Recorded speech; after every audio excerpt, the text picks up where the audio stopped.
ایمان والے لوگ ہیں نا، جن کا آخرت پر ایمان ہوتا ہے، تم ان کے اندر کچھ کوالٹیز دیکھو گے، دیکھنے سے نظر آئیں گے ان کے اندر یہ صفات ہیں. وہ صفات میں بیان کر کے آگے چلتا ہوں. قد افلح المؤمنون، فرمایا مومنین کامیاب ہو گئے، فلاح پا گئے. کیسے کامیاب ہوئے یہ آگے آ رہا ہے. الذین هم فی صلاتہم خاشعون، یہ وہ لوگ ہیں جو اپنی نمازوں میں خشوع پیدا کرتے ہیں. سب سے پہلے ایمان لانے کے بعد اپنی نماز کو ٹھیک کرنے کی ضرورت ہے. خشوع پیدا کریں. آج جب نماز ٹھیک کرنے کی طرف جاتے ہیں تو اختلافی مسائل کے جھگڑوں میں پڑے جاتے ہیں کہ رفع الیدین کے ساتھ پڑھیں گے، بغیر رفع الیدین کے پڑھیں، ہاتھ باندھ کے پڑھیں کہ ہاتھ چھوڑ کے پڑھیں.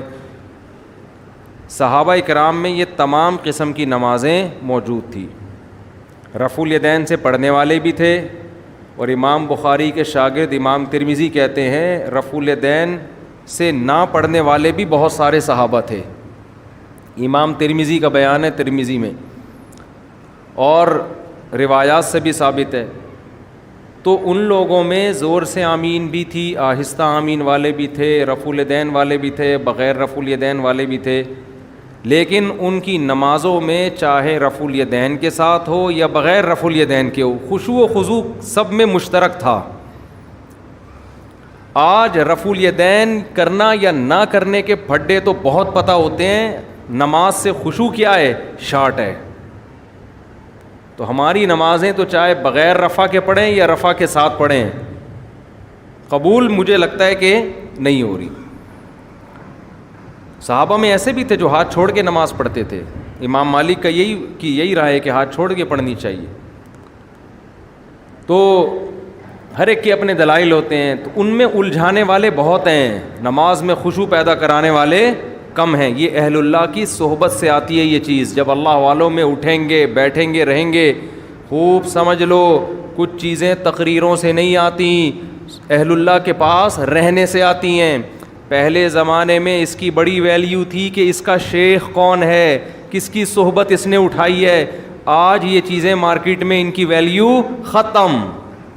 کہتے ہیں بزرگ لیس، کوئی بابا شابا، کوئی بزرگ ہے ہی نہیں. اس کا نقصان کیا ہوا؟ نمازوں سے خشوع ختم. صحابہ نے نبی کے ساتھ نمازیں پڑھی ہیں، ان کے ساتھ وقت گزارا ہے. تابعین نے صحابہ کے ساتھ کیسے نمازیں پڑھا کرتے تھے، پھر تبع تابعین نے تابعین کے، یہ سلسلہ سند متصل کے ساتھ آج تک چلا آ رہا ہے.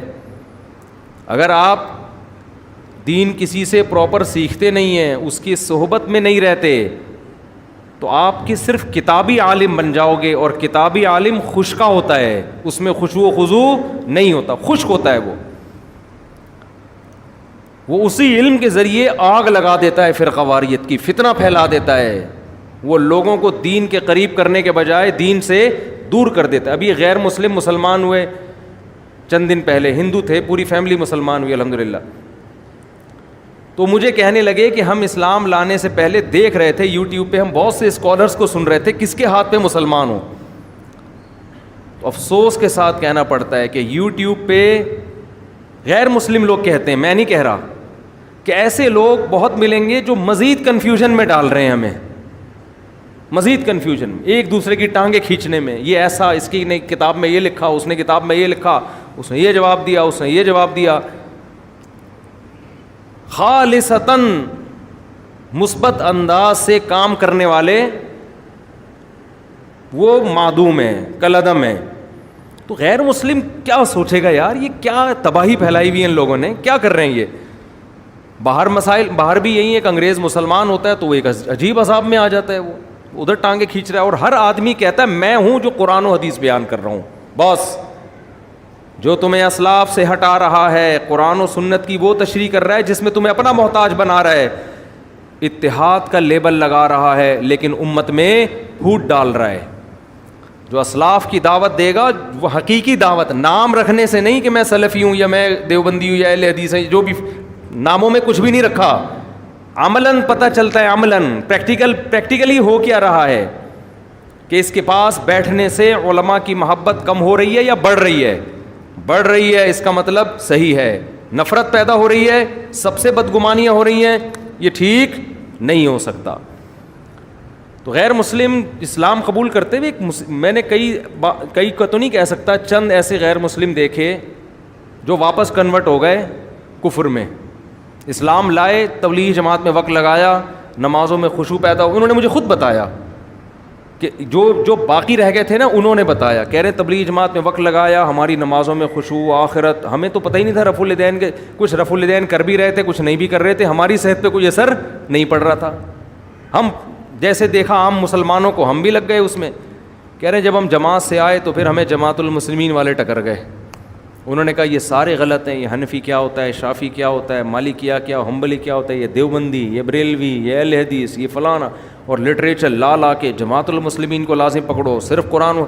کہہ رہے اتنے بڑے مسائل, ایک طرف یہ تھے, ایک طرف پوری دنیا تھی. کہہ رہے ہمارے بہت سے رشتہ دار واپس اسماعیلی بن گئے, آغا خانی بن گئے. تو میں یہ عرض کر رہا تھا, صحابہ کرام میں قدر مشترک کیا تھی, ان کی نمازوں میں خشوع تھا, جو آج مارکیٹ میں شارٹ ہے. ہاتھ باندھنے میں بڑا اختلاف تھا صحابہ کرام کا. ہاتھ باندھنے میں خوب سمجھ لو, یہاں ہاتھ باندھنا سینے پہ, کوئی صحیح حدیث کسی کے پاس نہیں ہے. دعوے کرنے والے بہت ملیں گے, اور یہ جو احناف دعویٰ کرتے ہیں کہ ناف پہ ہاتھ باندھے جائیں گے, اس کے بارے میں بھی مرفوع روایت ہمارے علم میں کم از کم کوئی صحیح روایت موجود نہیں ہے, کسی کے پاس بھی نہیں ہے. اس بارے میں ہر مجتہد نے اجتہاد کیا ہے, 2-3 حدیثوں کو جمع کر کے اپنی رائے قائم کرنے کی کوشش کی ہے.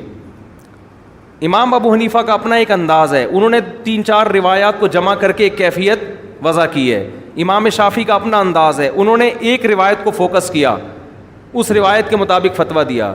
تو جو اس میں جزم کے ساتھ کہتا ہے نا یہ طریقہ صحیح ہے باقی غلط ہیں, وہ 100% غلط کہہ رہا ہے. تو دعوے کرنے والے آپ کو بہت ملیں گے, اور ان لوگوں میں سب سے بڑا عیب یہ ہے کہ جب یہ دعویٰ کرتے ہیں نا, ہم کیا کرتے ہیں, کسی نے دعویٰ کیا نا یہ صحیح حدیث ہے, ہم کیا کرتے ہیں نیچے کمنٹس میں حدیث کا ضعیف ہونا ثابت کرتے ہیں ڈسکرپشن میں کہ دیکھو یہ غلط کہہ رہا ہے. وہ کمنٹ کیا کر دیتے ہیں, اڑا دیتے ہیں. اس کا مطلب اندھی تقلید کون کر رہا ہے, آپ کر رہے ہیں کہ اس کی سن رہے ہیں, نیچے ڈسکرپشن میں کوئی اگر اس کا جواب دے رہا ہے تو وہ کیا کر رہے ہیں, اڑا رہے ہیں. تو یہ سب باتیں ہوتی ہیں کہ ہم لوگوں کو کسی کا مقلد نہیں بناتے, ہم ڈائریکٹ قرآن حدیث کی بات کرتے ہیں, صرف باتیں ہیں. حقیقت میں یہ لوگوں کو اپنا مقلد بنا رہے ہوتے ہیں کہ صرف ہماری سنو. کہتے یہ ہیں کہ سب کی سنو, لیکن عمل کیا ہے, کسی کی مت سنو. ورنہ آپ جو ڈسکرپشن میں جب ہم یا کمنٹس میں جب کوئی لنک دیا جاتا ہے اس کے جواب کا تو اڑاتے کیوں ہو. تو میں آپ کو یہ بار بار یہ باتیں اس لیے بتاتا ہوں کہ اس زمانے میں دین کے نام پہ چورن بیچنے والے مارکیٹ میں بہت ہیں. تو قرآن کیا بیان کر رہا ہے اس کو فوکس کرو. الذین هم فی صلاتہم خاشعون, فرمایا اہل ایمان اپنی نمازوں میں خشوع پیدا کرتے ہیں. والذین هم عن اللغو معرضون, جو کامیاب لوگ ہیں وہ لغو سے اعراض کرتے ہیں. لغو کا کیا مطلب, وہ باتیں جن کا نہ دین کا کوئی فائدہ اور نہ آخرت. ٹائم ویسٹنگ, لغو میں ٹائم ویسٹنگ بھی داخل ہے, وہ موضوعات بھی داخل ہیں جن کا ہم سے قیامت کے دن سوال نہیں ہوگا, وہ امت کے لیے اہم نہیں ہے. آپ اہم چیزوں کو چھوڑ کر غیر اہم میں لگ جاؤ, یہ بھی لغویات ہیں. میں نے اپنے شیخ مفتی رشید احمد صاحب رحمہ اللہ کی صحبت میں 7-8 سال لگائے, بالکل چپک کے ایسے. نماز بھی 3 سال پڑھائی میں نے, ہفتے میں 1 دن ہم گھر میں آتے تھے. کتنے بڑے اللہ والے بزرگ تہجد میں اتنی لمبی لمبی نمازیں پڑھتے تھے, روتے تھے. اللہ نے علم اتنا دیا تھا, کئی سال صحیح بخاری پڑھائی ہے انہوں نے دارالعلوم کرنگی میں. حضرت مفتی تقی عثمانی صاحب جو اتنے بڑے عالم جن کے ائمہ حرمین قدر کرتے ہیں, عزت دیتے ہیں, یہ ہمارے شیخ مفتی رشید احمد صاحب کے شاگرد ہیں. 7 سال پڑھا ہے انہوں نے حضرت سے. فتوے کا کام مفتی رشید احمد صاحب رحمہ اللہ نے حضرت اقدس, حضرت مفتی تقی عثمانی صاحب اور حضرت مفتی رفیع عثمانی صاحب کو سکھایا. کتنے بڑے عالم. میں نے 7-8 سال میں ایک مرتبہ بھی یزید کا مسئلہ ان کی زبان سے نہیں سنا. نہ جنگ جمل سنی, نہ جنگ صفین سنی, نہ یہ سنا کہ ان دونوں میں کون حق پر تھا کون باطل پر تھا. پریکٹیکل کام. جو کسی نے پوچھا بھی حضرت یزید, انہوں نے کہا بھائی تم سے قیامت کے دن یزید کے بارے میں سوال نہیں ہوگا. قرآن جگہ جگہ کہہ رہا ہے تلک امۃ قد خلت، یہ لوگ تھے گزر گئے، لہا ما کسبت ولکم ما کسبتم، انہوں نے جو کیا ان کو قیامت میں اس کا بدلہ مل جائے گا، اچھا کیا اچھا ملے گا، برا کیا لعنت ہوگی ان کے اوپر. وَلَكُمْ مَا كَسَبْتُمْ، اللہ تم سے تمہارے عمل کے بارے میں پوچھے گا، تم کیا کر رہے ہو. اپنا عمل زیرو. اور تقریریں دیکھو یار بیٹھ کے، تو لغویات میں یہ بھی داخل ہے، جس چیز کا آپ کی پریکٹیکل لائف سے تعلق نہیں ہے اپنے آپ کو ان چیزوں سے بولو بچاؤ. آپ ڈائری بناؤ یار، میں فجر کی نماز تکبیر اولا سے پڑھتا ہوں، میں ظہر پڑھتا ہوں، میں عصر پڑھتا ہوں، میں مغرب پڑھتا ہوں، میں عشاء پڑھتا ہوں، میں اپنے ماں باپ کے ساتھ اچھا سلوک کرتا ہوں، میں نے بہنوں کی وراثت ان کے حوالے کی ہے، میں حرام تو نہیں کما رہا، میں تجارت میں جھوٹ تو نہیں بول رہا، میں تہجد پڑھتا ہوں، میں تلاوت کتنی کرتا ہوں، میں دین کو دنیا میں غالب کرنے کے لیے کیا کر رہا ہوں. تو آج آپ کو جس کے پاس بیٹھو گے نا وہی باتیں شروع کر دو گے. پنجاب میں حیات ممات کے مسئلے میں اتنا الجھے ہیں لوگ، اتنا الجھے ہیں کہ اچھے ایک جماعت کے طلباء آپس میں لڑ پڑے ہیں.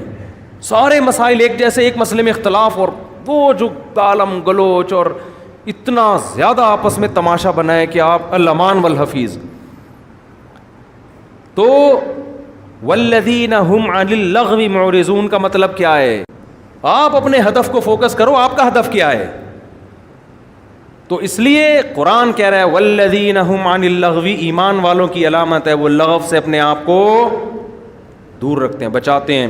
آگے قرآن کہہ رہا ہے والذین هم للزکاۃ فاعلون، زکاتیں ادا کرتے ہیں، صدقات و خیرات کرتے ہیں.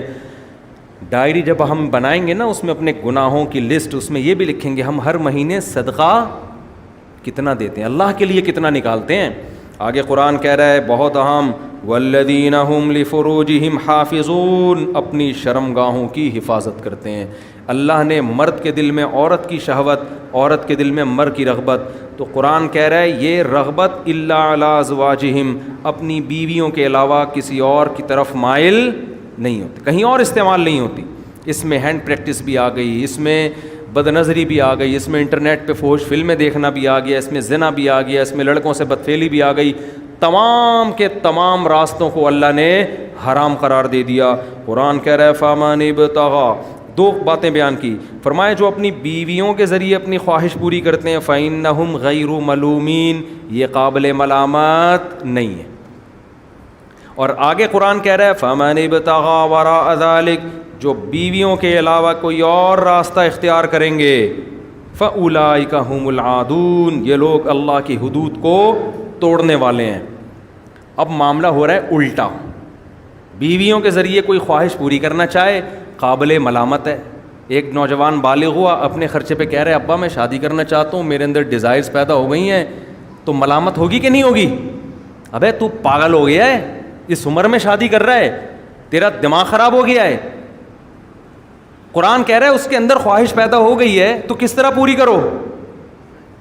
بولتے کیوں نہیں؟ اب چپ، نکاح کرو اور اس سے پوری کرو، اس کے حقوق ادا کرو اور اس سے خواہش پوری کرو.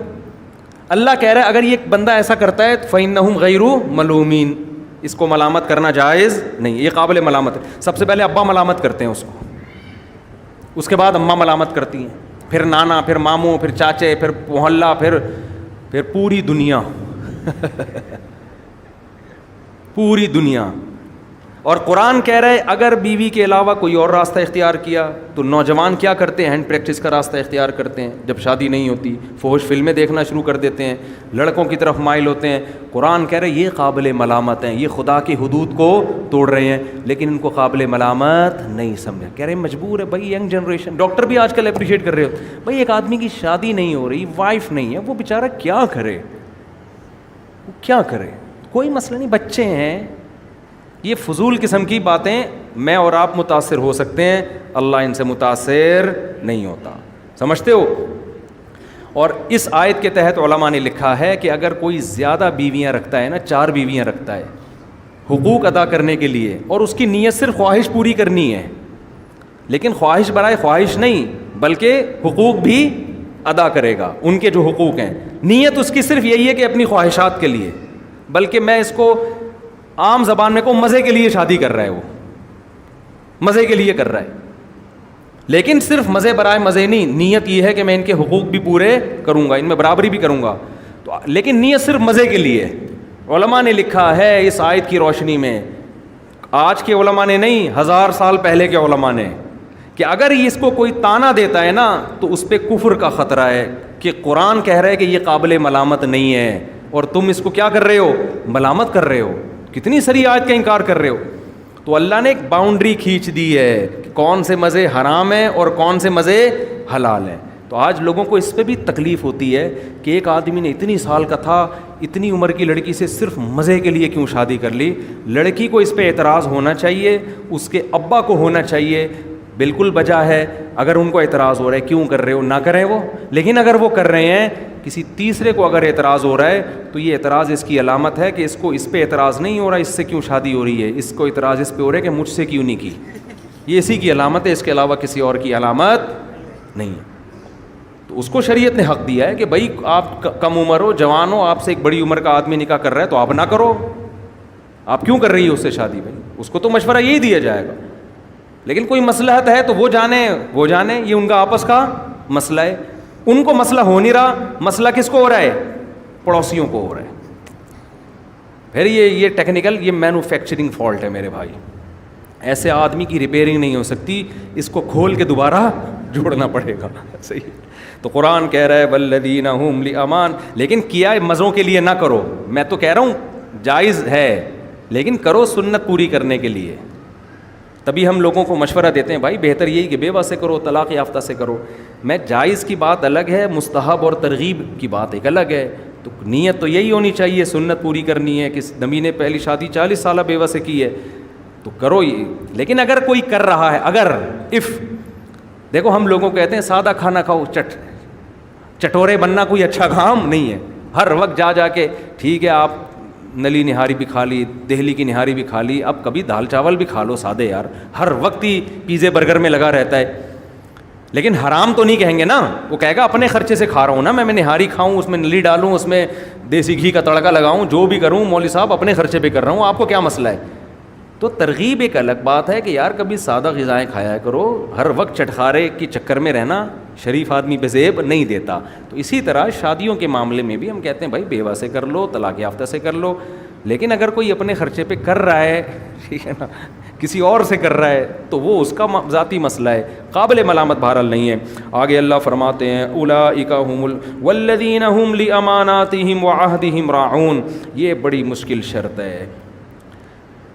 یہ باقی تینوں علامتیں مسلمانوں میں کسی حد تک پائی جاتی ہیں. یہ والی جو شرط ہے نا, جس میں اللہ نے کہا کہ اہل ایمان کی یہ شرط ہے, یہ ہوگی تو کامیابی ملے گی ورنہ نہیں. وہ کیا ہے؟ لِأَمَانَاتِهِمْ وَعَهْدِهِمْ رَاعُونَ. امانتوں میں اور عہد میں خیال کرتے ہیں, پورا کرتے ہیں, زبان کے پکے. ایگریمنٹ کر لیا, اس سے 1 انچ پیچھے نہیں ہٹتے. امانت کا کیا مطلب ہے؟ جب آپ پر اعتماد کر کے کوئی کام یا کوئی چیز آپ کو سونپی گئی تو دینے والا مطمئن ہوتا ہے کہ یہ مسلم ہے, یہ اس میں خیانت نہیں کرے گا.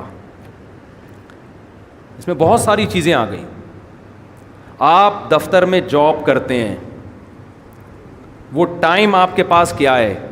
امانت ہے. کمپنی نے امانت دیا ہے اور ایگریمنٹ بھی ہے کہ ہمیں اتنا ٹائم دو, اتنا کام کرو, اس کے بدلے میں اتنی تنخواہ. اگر آپ ایگریمنٹ پورا نہیں کر رہے, کام میں ڈنڈی مار رہے ہو, جیسے کہ پاکستانی ڈنڈی مارتے ہیں 99.9%. ہمارے جو دوست امریکہ UK وغیرہ چلے گئے نا, وہاں انہوں نے ملازم رکھے اور یہاں بھی ان کے دکانیں ہیں, ملازم کہہ رہے ہیں زمین آسمان کا فرق ہے. انگریز کو جب جاب دو تنخواہ بھی پوری لیتا ہے, عام طور پہ 100% نہیں, وہاں بھی بڑے بڑے 2 نمبر پڑے ہیں, لیکن میجورٹی. چائنا والوں کے علاوہ کی بات کر رہا ہوں میں, انگریزوں کی بات کر رہا ہوں. چائنیز تو اللہ تعالیٰ ہدایت دے. چائنیز کے تو ایسے واقعات ہیں. ایک صاحب نے کہا میں نے لیپ ٹاپ منگوایا, ڈبے میں لیپ ٹاپ دے کے چلا گیا, کھولا تو مٹھائی کا ڈبہ تھا خالی اندر, پتہ نہیں کیا تھا وہ. تو چائنیز کے علاوہ کی بات کر رہا ہوں میں. تو کہہ رہے انگریز ملازم رکھو نا, کام بھرپور طریقے سے کرتے ہیں. اور کہہ رہے یہاں ہم دفتروں میں دیکھتے ہیں صبح 9 بجے کا ٹائم ہے, پہنچے گا 10 بجے, 11 بجے تک باتیں کرتا رہے گا بیٹھ کے نا, درازیں کھول کھول کے چیک کرتا رہے گا ٹھیک ہے, اس میں کیا ہے, پین کہاں ہے, 1 گھنٹہ اس میں لگے گا. 12 بجے بھوک لگنے لگے گی اس کو, تو اب کام تھوڑا سا 2-4 کچھ چیزیں یہاں سے وہاں رکھ دی, وہاں سے اٹھا کے یہاں رکھ, اب اس کو بھوک لگے گی, کھانے کی فکر میں 1 گھنٹہ لگا دے گا. کھانا کھائے گا تو ٹون ہو جائے گا دماغ اس کا, اس کے بعد اس کو پان گٹکا چاہیے, چائے چاہیے. سارا دن ملازموں کا اسی طرح گزرتا ہے, تنخواہ لینے کے لیے سر پہ کھڑے ہوئے ہوتے ہیں اور تنخواہ بڑھانے کے لیے بھی سر پہ کھڑے ہوئے ہوتے ہیں. سر اتنے سال سے میں جاب کر رہا ہوں, ابھی تک صرف 1 کروڑ روپے دے رہے ہیں آپ مجھے, ٹھیک ہے نا.